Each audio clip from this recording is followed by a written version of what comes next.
I'm going to give it just another minute here.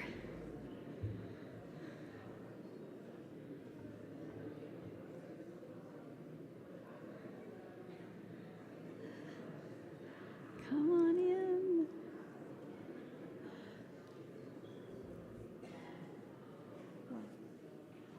What? Oh. Okay. Welcome, everyone, to American Lutheran Church's Wednesday Night Alive.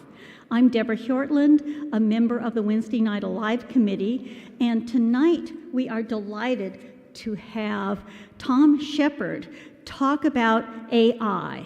So when we were coming up with ideas for the program, somebody said, we should have one on AI. And I said, I don't know anything about it. What is it? Who's using it? Well, later I found my daughter uses it, but maybe I'm using it, and I don't know. So I talked to Tom Shepard, and he said he would explain it all. So yay. So after this, we should know what's going on.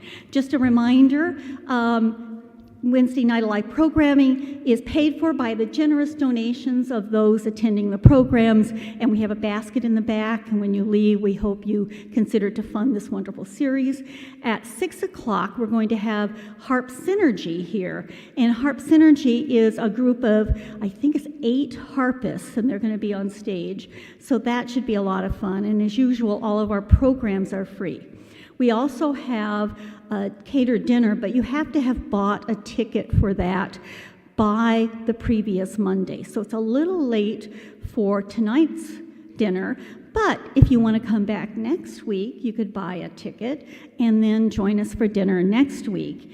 And who do we have for next week? We have Bobcat, which is a musical group, and then the Urban Nocturnes Chamber Ensemble. So anyway, we are very excited to learn something tonight. And so Tom, join me in welcoming Tom Shepard.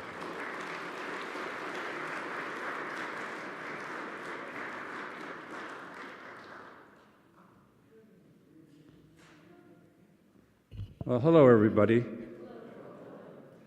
I haven't talked to the Lutheran Church for a while. The last time I talked to the Lutheran Church, and I think there's 2 things that are supposed to be really difficult. One of them is to talk to Lutherans about technology, and the even worse was to talk to Lutherans about money. I used to be a stewardship chairman at a Lutheran church, so I think we're going to allow questions as we go through this. Somebody's got a microphone, I think. Donna has a microphone. So as I go through this, if you have a question, signal to Donna, and if you can wait till she brings you the microphone, because a lot of times people will ask questions from the front row and the people in the back can't hear. So, but we will have, anytime you want to ask questions, go ahead. I teach a lot of classes, and I always say there's no such thing as a dumb question, right? I was talking with my wife the other day, and I asked a question. She said, "That's really a dumb question, Tom." And I said, "I'm a teacher, and there is no such thing as a dumb question, Donna." And she said, "In this marriage, in this house, there are." So if you're wondering, who I am and why I'm up here, I live in Sun City Grand. I'm retired, and we have a very active club. We used to call it the Computer Club. Now we call it the Tech Club. In Sun City Grand, we've got almost 2,000 members. I'm the vice president, and we teach a lot of classes and give once-a-month coffee chats. We have a classroom where we're teaching things almost every day. We have speakers come in, and what we've found over the last 6 months is everybody wants to talk about AI. So I've been teaching AI classes every couple of weeks up in Sun City Grand, and every class I teach, we can only have a certain number of people, and we list it on the site, and it gets signed up within about 2 minutes. Everybody wants to hear about AI. So I've been teaching a lot about AI. The other thing I do is I offer a service called Senior to Senior. So I help seniors in the West Valley when they have computer problems at home. So I help a lot of people who are widows. They don't remember how to use the computer, the printer stopped working, those kind of things. So I've got some business cards if anybody's interested. So let's get started.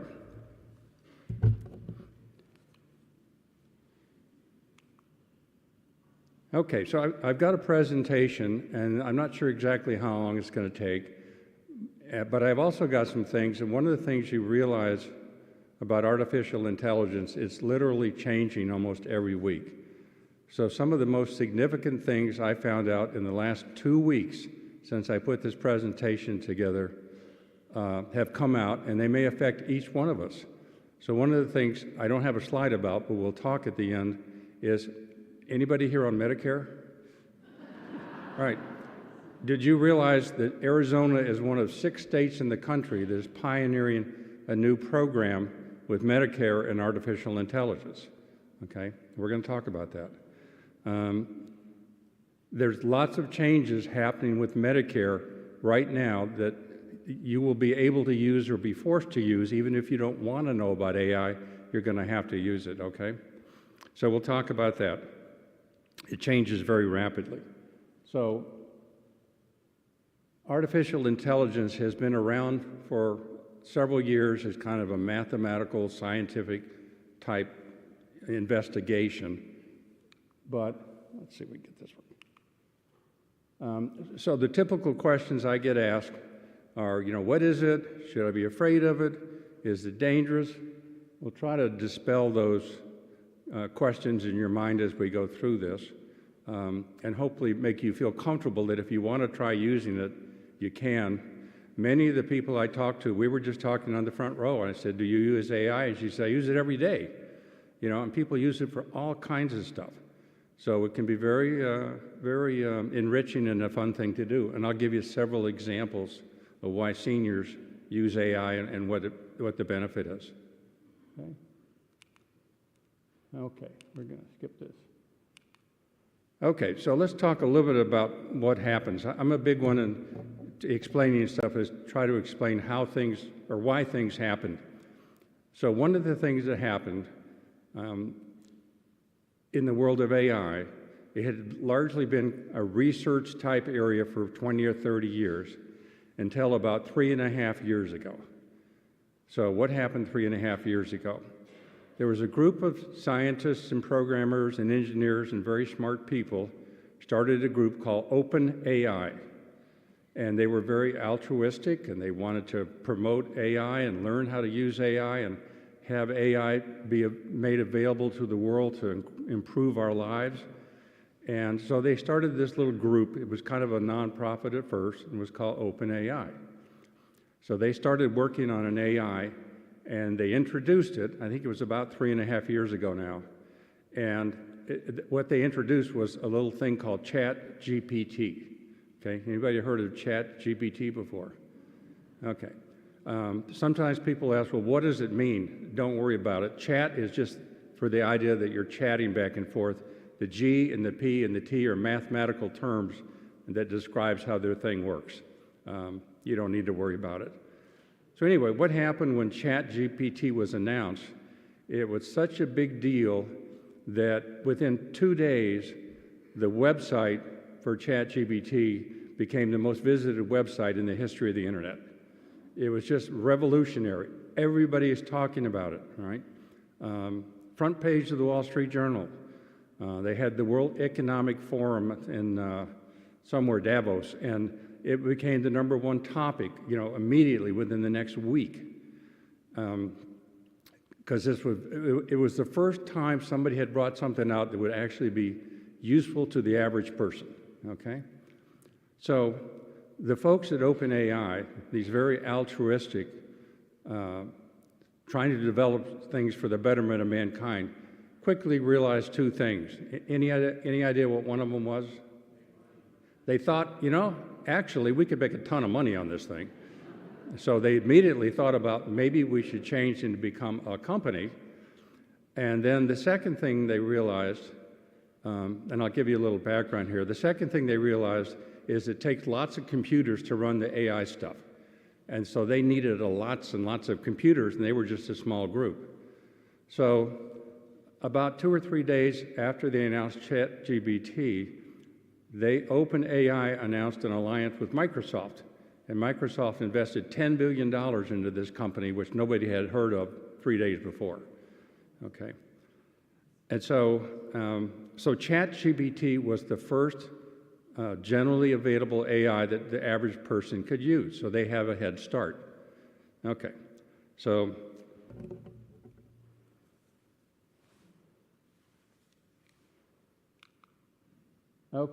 they reached 100 million users in 2 years. So it just took off like crazy. All right. The thing that was really revolutionary about this is you didn't have to talk to the computer using computer words. You just talked. You could use slang. You could just express yourself like you normally do in writing it, and this thing could understand you. It could go out and do things and bring you back an answer in English language that you could understand, right? Okay. So ChatGPT's out there. It was free and open, and then it quickly became a company, and a couple of things happened. First off, have any of you driven around the 303 up to I-17 and seen that huge plant that's being constructed up there? That's from Taiwan Semiconductor. Okay. Why are they building huge plants? One of the things they realized is kind of interesting in the early days of AI. So let me back up a minute. I'll give you a little bit of computer architecture here.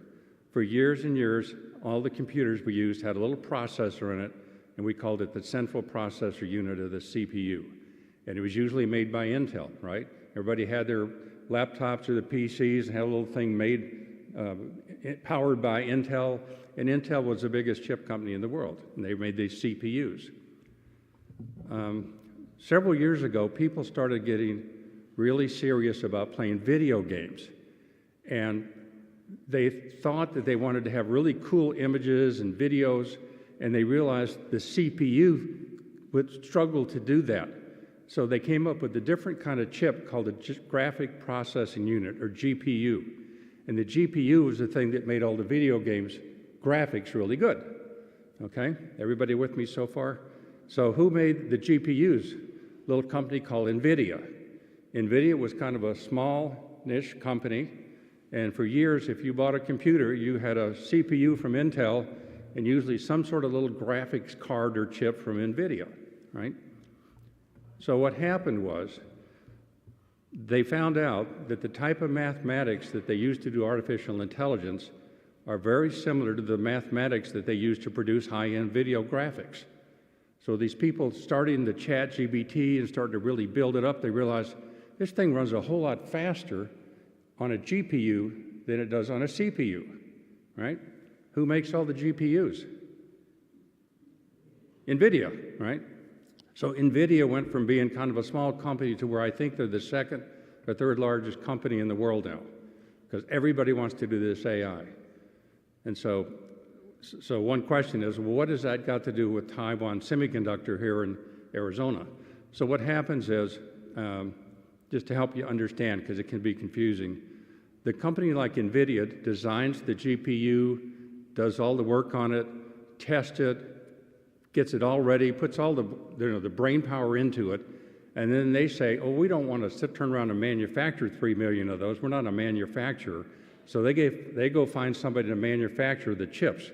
And the place they go to get that is Taiwan Semiconductor. So that Taiwan Semiconductor plant up there is building GPU chips for NVIDIA, which NVIDIA is selling to ChatGPT and all these other AIs, okay?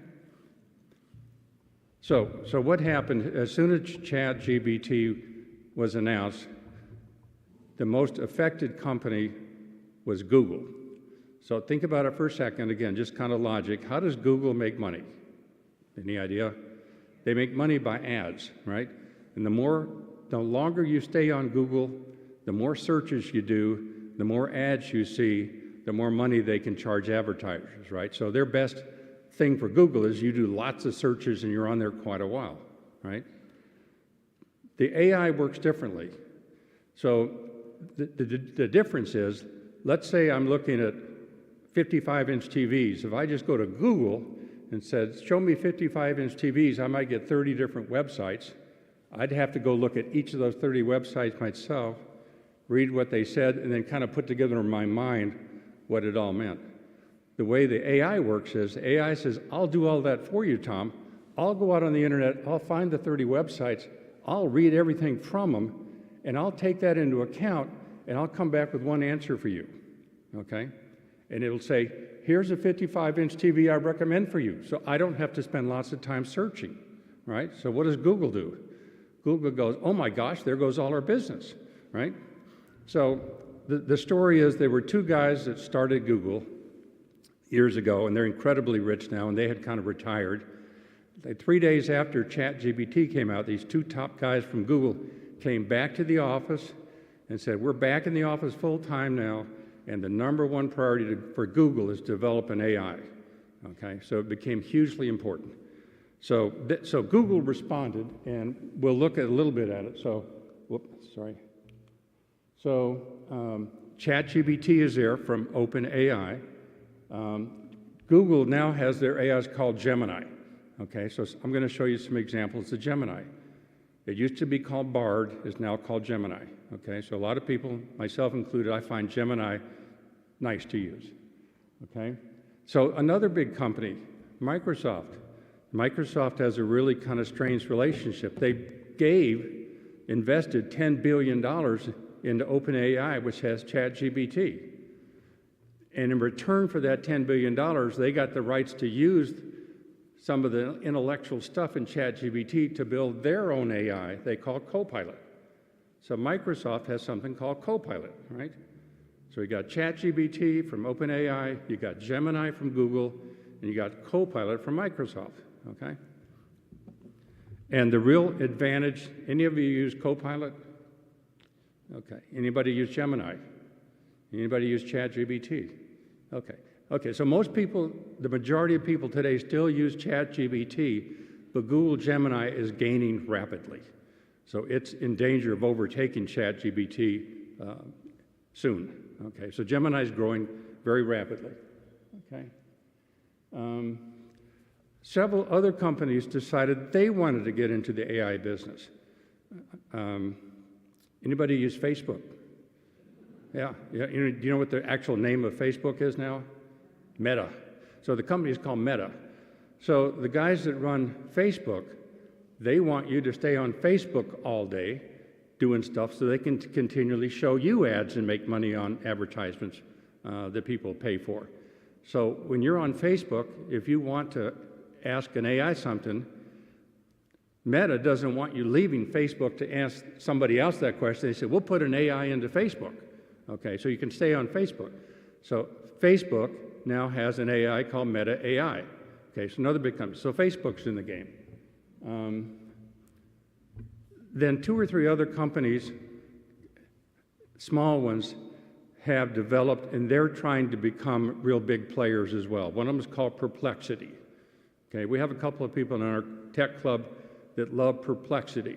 They just started using, they think it's the best AI, okay? And let's see. There's another one, I don't think I've got a, well, maybe I do. There's another one called Claude.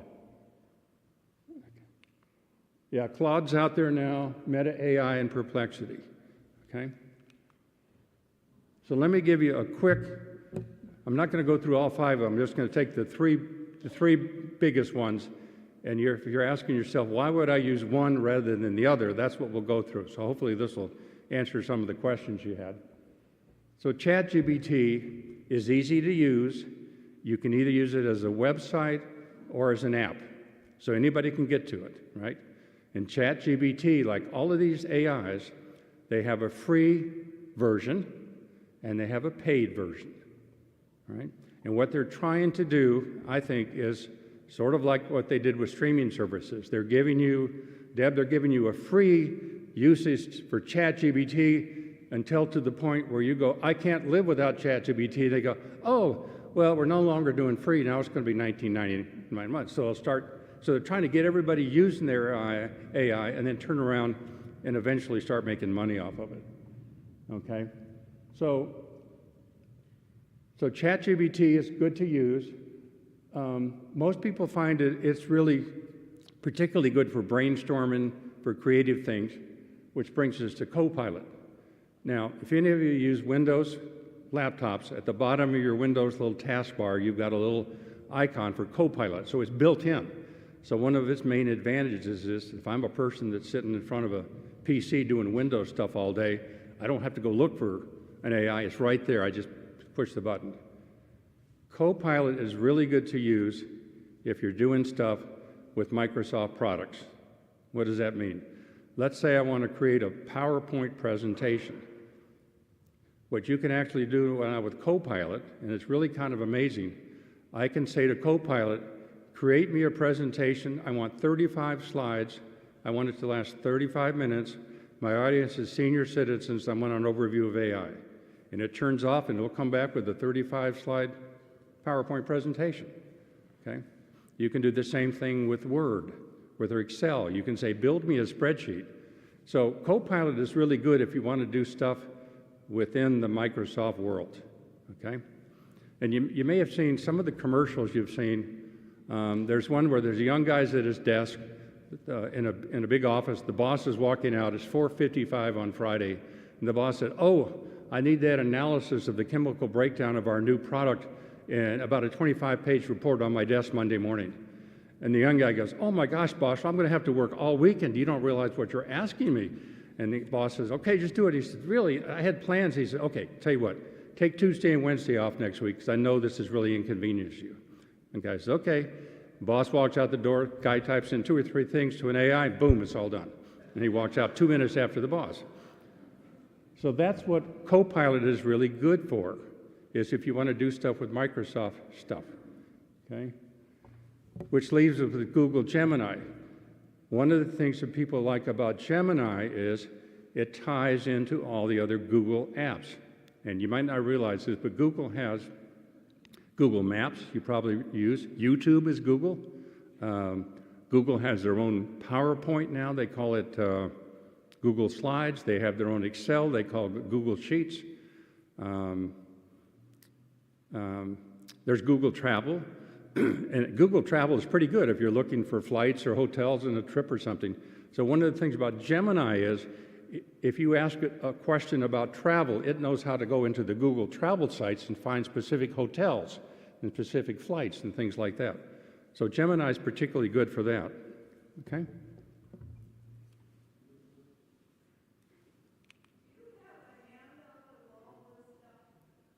The question is, do I have a handout of all this stuff? And the answer is no, I don't. I just don't. It's so much stuff. But I think James said we're videotaping this, I think. Right, Deb? And so you will be able to go back and look at this.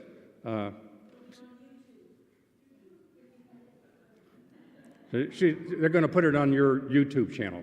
So, or the other thing you can do, I see a lot of people doing this. Nowadays, we just take pictures of the screen with our phone, right? We don't take notes, we just take pictures. And I'm sorry, this is a lot of stuff. But, okay, so here's an example of how just about all of us could use an AI for a typical thing. And I use this all the time when I'm planning travel. So what I do is I spend a lot of time with the AI planning a trip. I ask it a lot of questions. It comes up with an answer, and I go to my wife and say, Donna, what do you think? And then she used to be a travel agent. She'll tell me what she thinks about what AI said to me and correct it. But so you can tell the AI something like this. Plan a 5-day trip to London for a senior who wants minimal walking and needs to find hotels with elevators, okay? That hits some of us, right? So here's an example of what it might come back with. So I said that, and I went to ChatGPT. ChatGPT said, okay, I'm putting together a senior-friendly, slow-paced, 5-day London plan with minimal walking, good seating, blah, blah, blah, blah, blah. Okay? So let's see what, I've got some of it here, not all of it. So it comes out and says, by the way, here are the best areas we recommend you stay, Mr. Senior with limited mobility. Here are the places I think you could stay you know, this hotel is senior-friendly, large elevators. This hotel is close to theaters, etc. So it's given me tailored answers based on what I said. That I was a senior. It also says, oh, by the way, senior, you might try the River Thames boats. They're scenic, they're very easy. The other thing can be handy, you're walking around London, some of the tube stations have like 17 flights of old concrete stairs to get to the tube. Some of them have elevators. It would be nice before you start walking a half a mile to a tube station to know if it's going to have an elevator or not. Okay. Then it comes back and it starts producing my itinerary. So as day one, I would suggest take a taxi. Don't walk because you're a senior citizen. Take a taxi to Westminster Abbey. And by the way, there's wheelchair accesses and lots of benches to sit on. Okay? Then they suggest, why don't you go to this place to have lunch? Flat, access, quiet. Then maybe do this short stop at Westminster Bridge. You don't have to walk very far, great views. So it's producing a 5-day itinerary based on me. So it's the second day, oh, take a taxi again. Free wheelchairs are available at this museum. Excellent seating. And by the way, the British Museum is huge. Mr. Senior Citizen with limited mobility, I suggest you focus on two things, the mummies and the Rosetta Stone. Okay? And so that's one case. We use that a lot. Some of the seniors in Grand who are snowbirds will say something to this effect, you know, I want to go back home to Minnesota. This time I want to take 7 days. I want to see national parks along the way. I want to stay in 4-star or higher campgrounds. I'm really interested in history, and I don't want to drive more than 300 miles a day. You give it all that information, the AI will come back and say, I suggest you take this route, and if it's Google Gemini, it will plot it out on Google Maps for you. No more triptych from AAA. You got it on Google Maps, and it'll say, I think you should stay here. Here's what you could do. We use that a lot. The second thing most seniors really like to use AI and find it helpful is with medical stuff, okay? So you can ask medical questions to AI, and here's an example. You know, what is a stent? Explain to me in simple terms, and give me 5 questions to ask my cardiologist, okay? And all the AIs have a disclaimer. They say, I'm not a doctor, you know, no guarantees, this is just an opinion. So here's what Gemini looks like.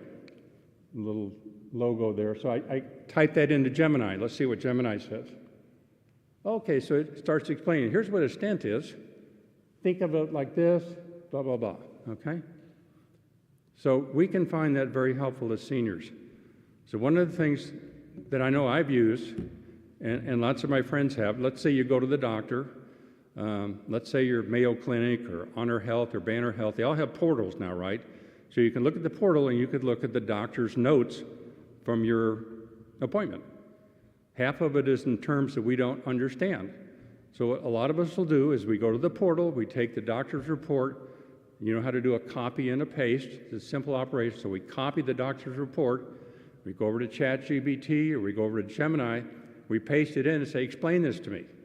Okay, so it can be very helpful explaining complicated medical things to us seniors, okay?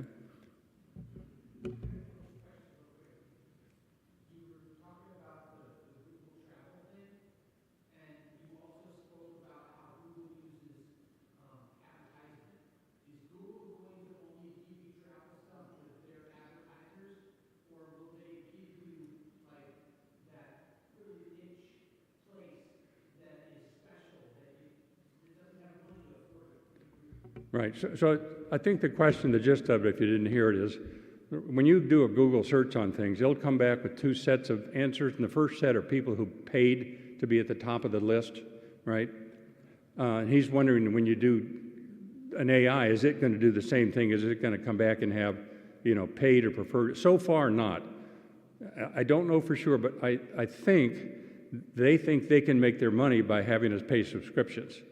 So I think they're not going to need ads as much, but so far I haven't seen ads like that or preferences. It's all been, you know, unbiased, so to speak.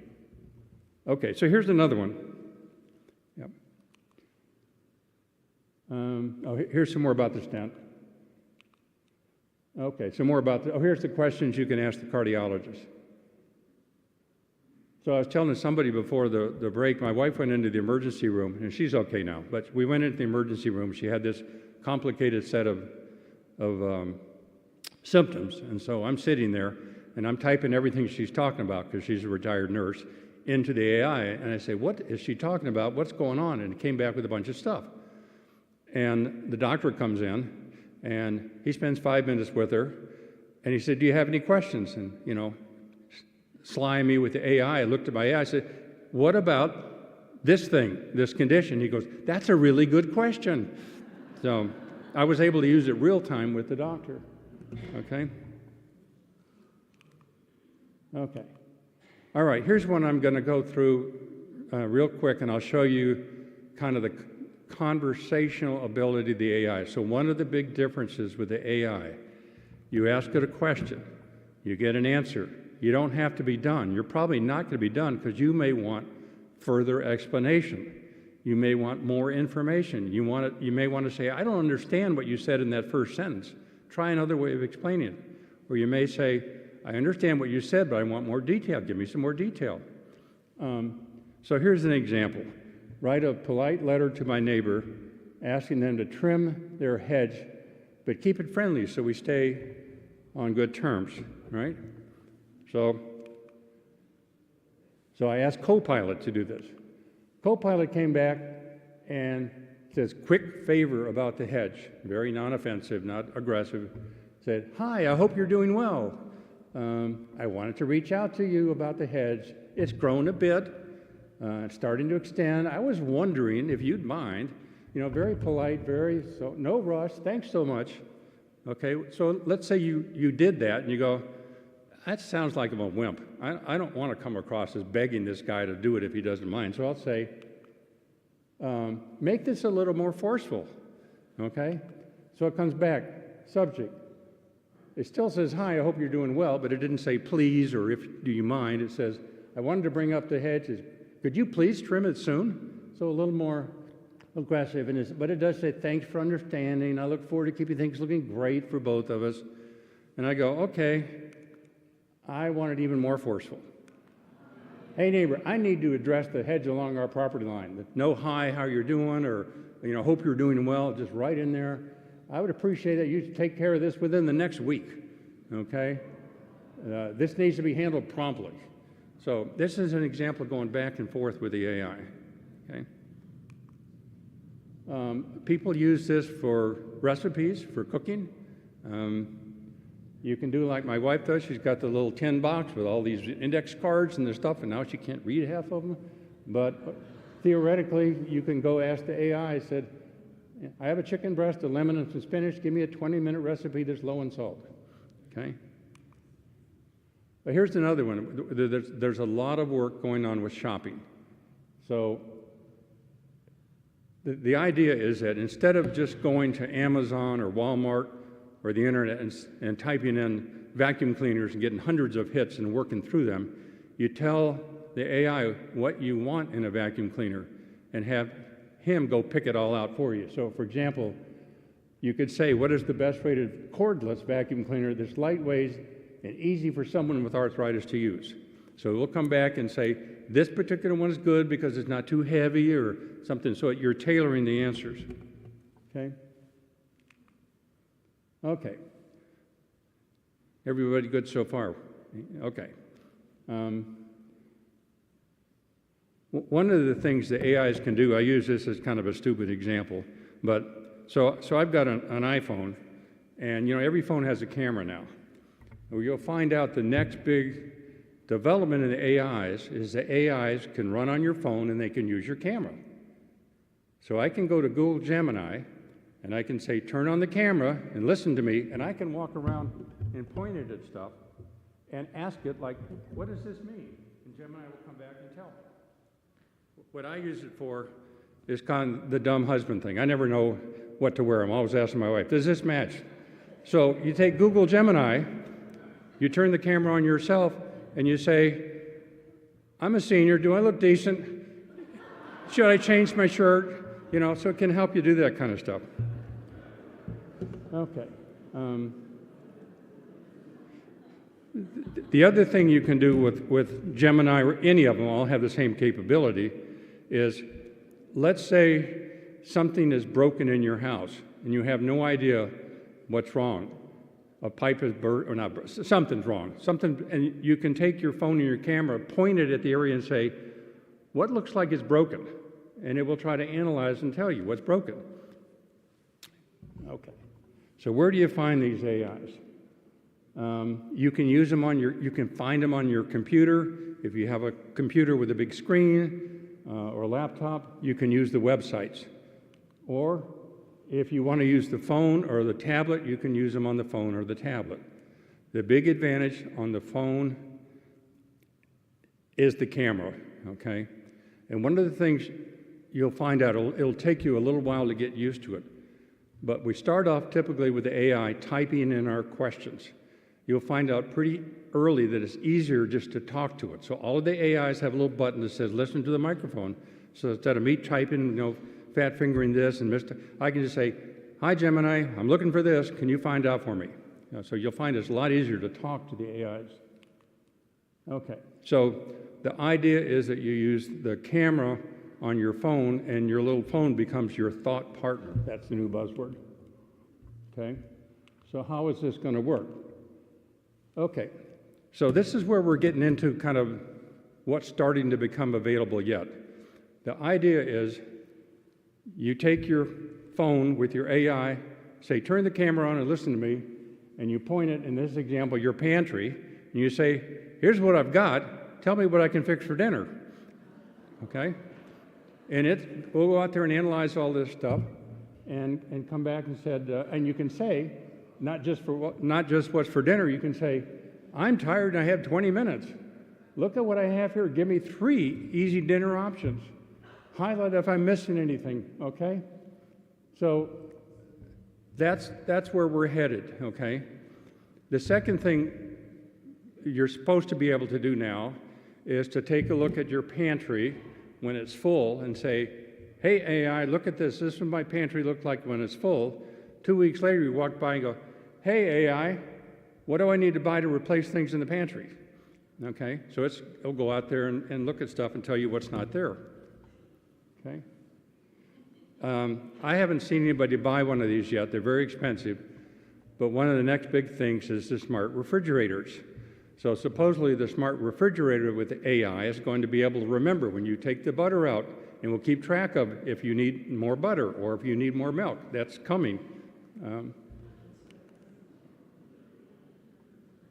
Okay, so here's an example of this. In this example, you say, my coffee machine is leaking from this specific seal. Can you identify this part? So you take your AI and your phone, you point it at it, and you say, tell me if I can tighten this myself or do I need some sort of tool? Okay? And so it'll come back right away. Yeah, here's the outfit. You point it at yourself and say, in this example, I'm going to a smart casual outdoor wedding. Does this jacket work with these pants or is it too formal? Okay? Okay, now, here is another example of AI that is starting to be used by people who travel. Have any of you ever used a Rick Steves book when you travel? Anybody?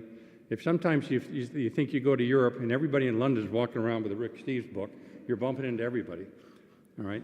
And so you see a building. Well, I wonder what that is, You open up your Rick Steves book, you fumble through it, oh, I think that's, Winchester Cathedral, or that's whatever. Where we're going is with the AI and the camera, you say, okay, AI, look at that building, tell me what it is. So it goes and looks at it, and it comes back and says, that's Westminster Abbey. And then it might say, hey, Tom, do you want to know something about Westminster Abbey? And I'll say, yeah. And he says, okay, it was built in, blah, blah, blah. So it's a personalized travel guide as you're going through some area you haven't been before. So how else could this, we have another question. So what's the question? The question is if I'm looking on my phone under Google, do I find a separate app for Gemini, or is it built in inclusive onto basic Google search?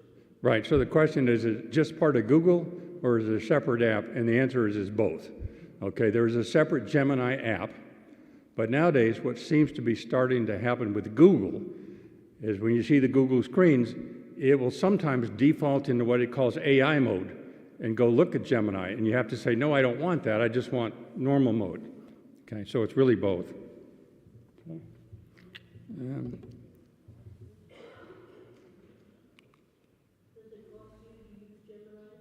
Okay, so here's the deal. It's with all of them right now, there is a free version and there is a paid version. And the free version is to get you using the technology, and they hope somewhere down the road you'll become so hooked on it that you'll pay for it. But right now it's free up to a certain point. And each of the AIs has a different way of calculating the limit. So if I'm using Copilot to do a presentation, right now it'll let me do 2 or 3 sets of foils or slides, and if I try to do even more, like I want to do more editing, it'll come back and say, hey Tom, you used enough cycles for today or enough units, either upgrade to the pay version or come back tomorrow at 9 o'clock. So they let you use the free version for a while, okay? They all have some sort of limit. And for most of us, the free version is probably going to be good enough, okay? Unless you do a lot with it. Okay, so real quick, 2 other things that are happening. Anybody use Amazon? Anybody? Okay. So the good folks at Amazon see all the stuff going on with AI, and they would like to make it easier for you to shop and buy more stuff on Amazon. So they thought, what if we built an AI that somebody could talk to help them find stuff on Amazon? And that's what they've done, okay? Thought I had a picture. Okay. So Amazon built an AI called Rufus. That's kind of a weird name. Why did they call it Rufus? So the story is that back in the early days of Amazon, in one of their first offices, there was a young couple that worked there that brought their dog, he was a corgi, to work, and the dog was named Rufus. And everybody liked the dog, and he kind of got to be the office mascot. And sometimes when they were announcing that some new release of Amazon and they were going to have a video of somebody pushing a button to activate it, they would have Rufus put his paw on there and activate it. So Rufus kind of got to be a mascot. And from what I understand, Amazon is supposed to be a very dog-friendly place. Right? A lot of people at Amazon bring their dogs to work, not in the warehouses, but in the offices. So anyway, when Amazon said, we're going to make an AI, what are we going to call it? We can't call it Gemini, we can't call it ChatGPT, we can't call it Perplexity, can't call it Copilot. Somebody said, hey, let's name it after that dog, Rufus. Why? Rufus was friendly, he was there all the time, he was always eager to help. So Amazon has Rufus, okay? So when you're shopping on Amazon today, you may see a little logo for Rufus. And I say may because it's being rolled out. Some of the, let me say, so when they introduce a new feature, most of the technologies, they don't make it available to everybody at once. They'll say, okay, we're going to put out the iPhone version here, the Android version in 3 months, and the PC version in 6 months. So, and it changes quickly, but before too long, when you're on Amazon shopping, you're going to have a little icon that says Ask Rufus, okay? And so you can ask Rufus to shop for you, okay? So here's an example of asking Rufus to shop for you. So I started looking for coffee makers, right? I just want something easy. And it came back with a couple of coffee makers that it recommended. And I happened to think, oh, geez, this thing's supposed to fit under an 18-inch cabinet. So I go back to ask Rufus, say, hey, the stuff you showed me, does it fit under an 18-inch cabinet?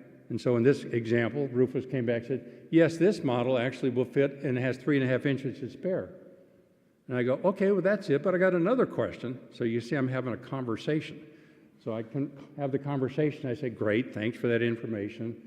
But is the water tank cartridge removed? And it comes back and say, most reviewers say it's easy, but 3 people mentioned it's a bit slippery. Okay, and so one of the other things the AI is doing, and this can be the really handy part, is it's not just analyzing the information about the products, it's analyzing the reviews. Okay, so you can do something like to say, I'm looking for a 55-inch TV, and I want to spend no more than $700, and I want one that's really easy for a senior citizen to operate. So it can come back and look at the reviews and say, most people have found that this one is pretty good. Or significant majority of folks say seniors don't like the lighting. So Amazon Rufus is something new. It's coming down the pike, and you're going to see it, if you don't, on your app or your phone or your website. It'll be there soon, Amazon Rufus. Okay. So who else is a big retailer in the world besides Amazon? Walmart. So Walmart is thinking, gee, we want to have an AI too. Now, I don't have a picture of it, but the Walmart website has like a little starburst thing, and that's called the Walmart Spark. So what do you think they decided to call their AI? Sparky. So that's what they call their AI. So it's just now getting rolled out. I don't have access yet on my phone, but some places have it. It will be coming out everywhere soon. So there'll be Walmart Sparky. So let me back up. Amazon Rufus only searches the Amazon catalog, just for Amazon. Sparky searches the Walmart catalog, right? So you'll be able to use Sparky in the same way you can Rufus. You can say, hey, Walmart, I'm looking for this. Here's what I want. Here's some of the, I want to spend this much. I want something easy to use, blah, blah, blah. And it can come back and recommend something from the Walmart catalog. Okay.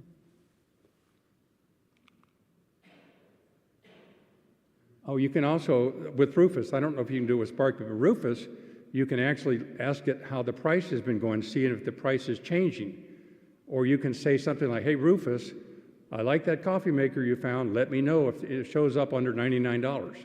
So you can put little alerts out there. Okay. How do I stay safe?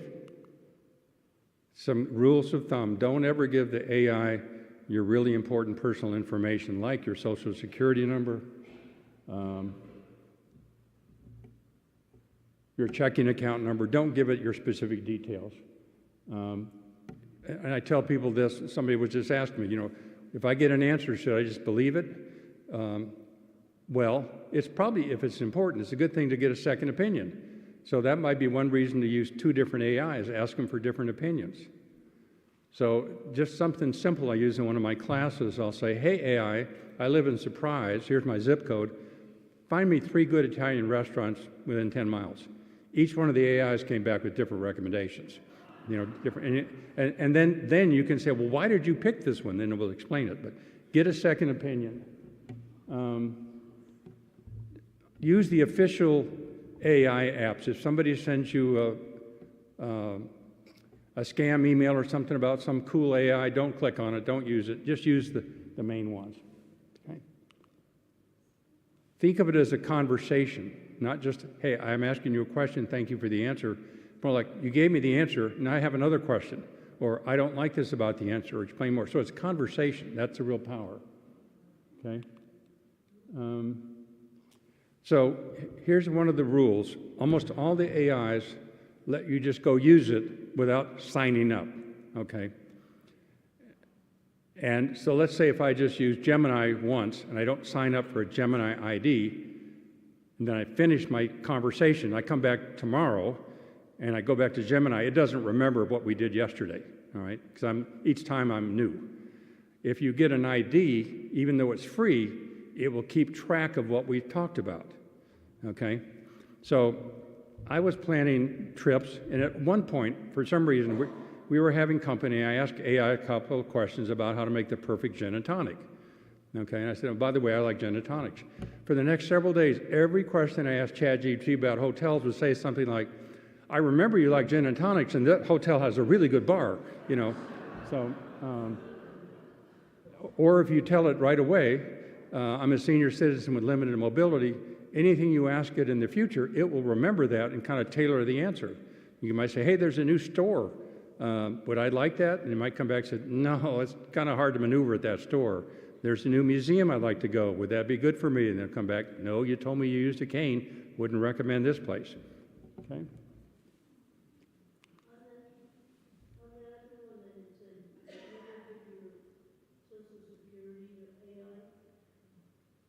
What's the question? When you had it up on the screen, did it say never give your social security to Yeah, so the big point is don't give an AI your personal information. But hold that thought, because we're going to talk about something coming down the road. I don't have a slide for it, but it just happened in the last 2 or 3 weeks. It involves Medicare. Okay. All right. Okay. All of these AIs have a free version and a pay version, and for most of us, unless you do lots and lots of work with an AI, the free version is probably going to be good. Okay?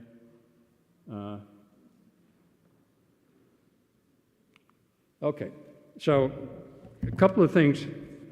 Are we doing okay on time? Okay.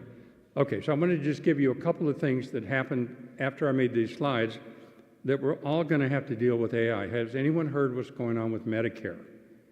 Okay. So 2 things are happening to be aware of.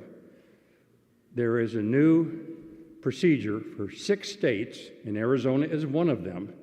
So for certain types of medical procedures, you didn't have to used to get pre-authorization, and now you do. And the way they're going to decide whether they're going to authorize it for you is by running it through an AI. Okay? And the AI is a company that they have contracted with, and the company makes money every time they deny somebody an authorization. Okay? So a lot of people worry that, and one of the first 2 or 3 things they've talked about, I don't know if any of you go to a pain clinic and you get injections, you know, and sometimes they don't seem to help much, but sometimes, and you might go every 6 months. The people who are implementing this think there's a lot of wasted injections happening. So you're going to have to get your injections next time, or whenever January 1st it was supposed to have happened. You'll say, I want to do the injection. They'll go, well, wait a minute, let me run through Medicare. And they used to, they just, no problem, you're covered. Now they'll run it through Medicare. Some big AI program will come back and say, you know, Carol, we're not authorizing this for you. So that's happening. So that's AI kind of being inflicted on us. The other is, this is also happening. They're starting to put out applications that can help you manage your health. And this is brand new. It's just being implemented, like as we speak. So Medicare is putting out a list of authorized AIs that you can use, and here's how you would use them. So you would get the AI, and it would have to be off this recommended list from Medicare, and you would tell the AI, I want you to be able to access my Medicare information, okay? And so you would say, AI, go access Medicare, then you go over to Medicare and say, allow this to happen. And I could say, let's say I'm on Honor Health. I can say, I want this app to be able to access Honor Health records. So, or Banner Health, wherever we have. So, or your doctor. So the idea is this app, which is blessed by Medicare as being safe and secure, will gather all your medical information. Then you can ask it questions. You know, take all the information you know about me, app, all my medical information. Tell me what my trend is for my blood pressure for the last 5 years. Or I'm taking these medications. Do you see me changing that down the road? Okay. So that's coming with Medicare like right now. So when you're on Medicare.gov, if you don't see it now, pretty soon you'll see a place to click and find applications or AIs or apps that are being authorized by Medicare to help you manage your health. Okay. Okay, two things and I'll be done. 2 last things. So what's happening in the future? And again, this is happening as we speak. It's what they call agent AI. Why do they call it agent AI? It's because you're going to have the AI act as an agent for you, like a travel agent. So up till now, I could do my little theoretical thing. I want to go to London. I want to do 5 days and blah, blah, blah. And I get back a nice, concise answer. And it could recommend hotels. It's not quite there yet, but very soon you'll be able to say to the AI, I want to stay for 5 days, blah, blah, blah, blah, blah. And if you can find something in one of these hotels that's under so much dollars per month, book it for me. So it will actually go out and act as your agent and do something for you, okay? So that's what they're looking at down the future. The last thing, and this is kind of interesting, they think the next big thing in AI is going to be smart glasses. Okay? Why do they want smart glasses?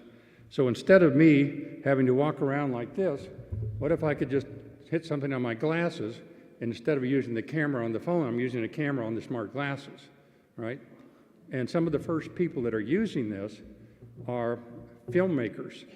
So a lot of amateur filmmakers are using this now. So if I'm watching something, instead of me having to get my phone out, I just go like this. Whatever I look at, I'm filming, okay? The same thing we talked about, I'm walking around Paris, I see a cathedral, I have to hold my phone up here and say, what is that? With the newer smart glasses that are coming, I'll just go something like, what is that? And then smart glasses will have the AI and tell me, and it can talk to me. So smart glasses are coming. So let's see, is there anything else I wanted to tell you?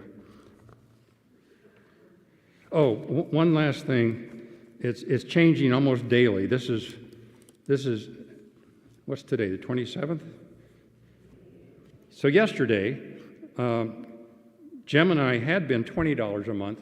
Yesterday, Google said, we're going to give you a new $7.99 a month subscription. So they're playing around with the pricing. Okay, so it changes almost every day. Let me see, is there anything else I want to tell you? Any last questions? I've got one, please. Could you give us those 6 states that you're talking that this is already an effective? Say that again? The 6 states that you just talked about that with the Medicare issue? Oh, okay. Because it's happening already in Wisconsin. Yeah, I'm wondering if Wisconsin... I've got it somewhere. So this was as of January, and let's see. Let me find it here. I've got it here somewhere. You can still, I'm still kind of a paper. Okay, Arizona, New Jersey, Ohio, Oklahoma, Texas, and Washington. It's called the WISE-R model, January 1st. It uses AI to speed up prior authorizations. It's meant to be faster. It has been controversial because some worry it might lead to more denials. Okay? So that's, those are the 6 states.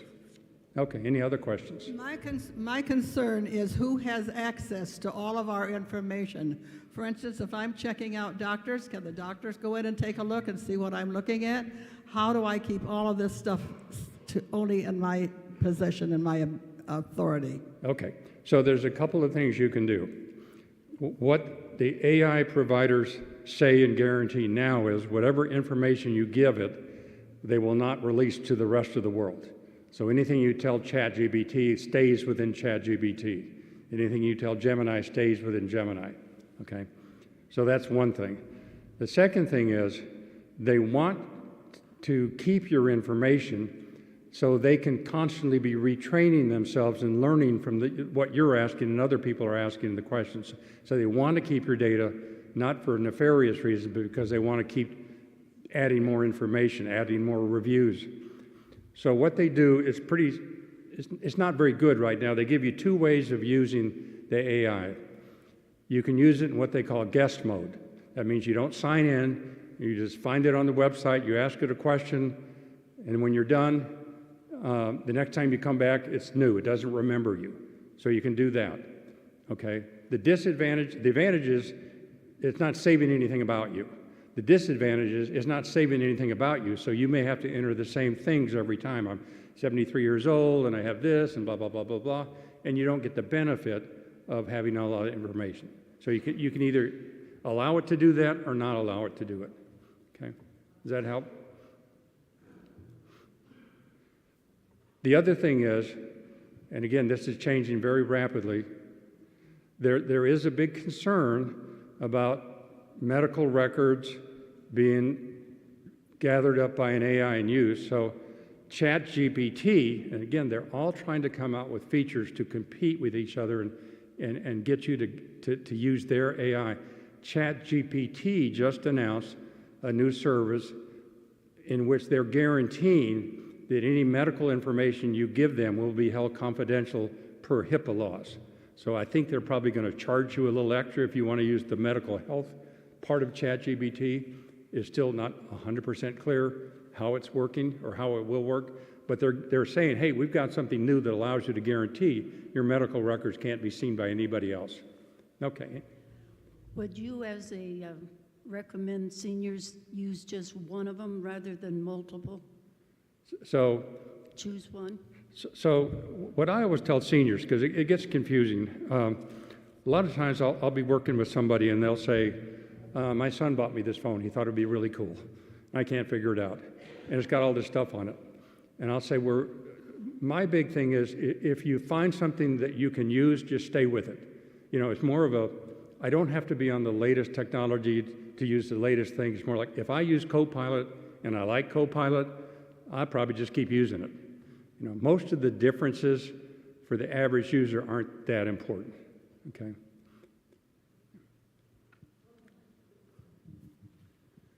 We've seen sci-phones about computers that learn. Are we starting down a path here that we're going to regret later?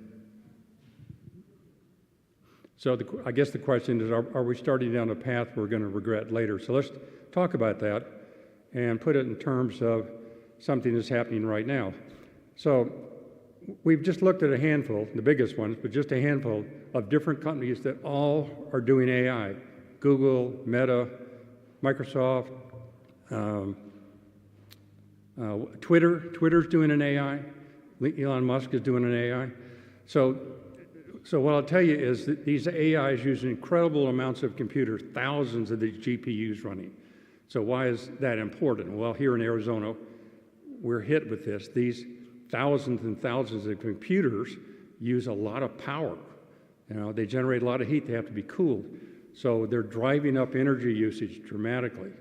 So one of the things is the different AI companies are looking into things like, maybe I could buy a nuclear power plant to power my Google Gemini data center. So one of the things you talk about, are we regretting that? One of the downsides right now is it's driving up the power usage in the United States dramatically, okay?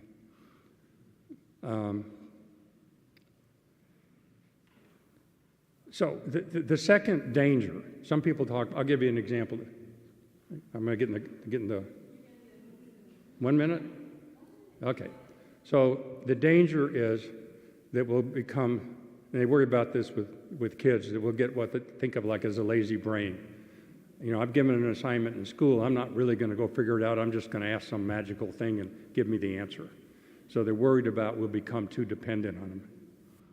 You know, so that's a second downside. Okay.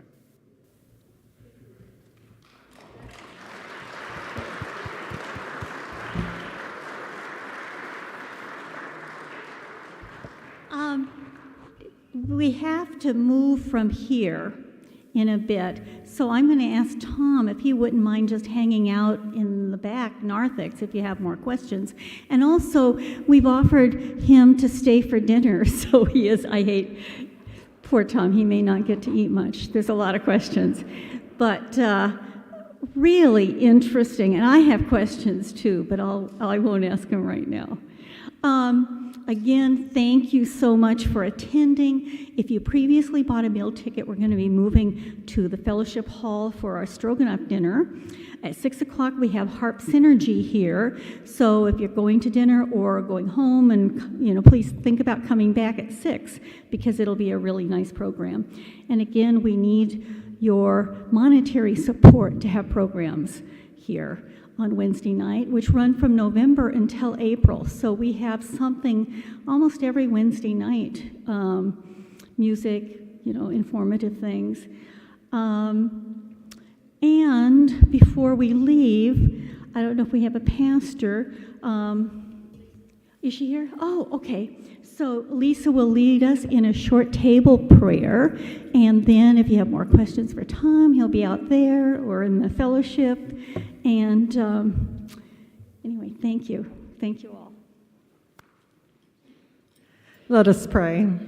Gracious God, we thank you for programs like this. Help us to be wise in our use of artificial intelligence.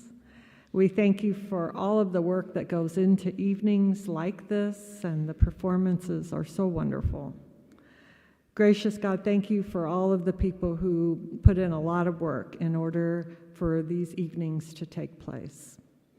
Gracious God, please bless the meal that we are about to eat, and we ask that you bless the time that we have together to talk and bless this to our spirits. In Jesus' name, amen.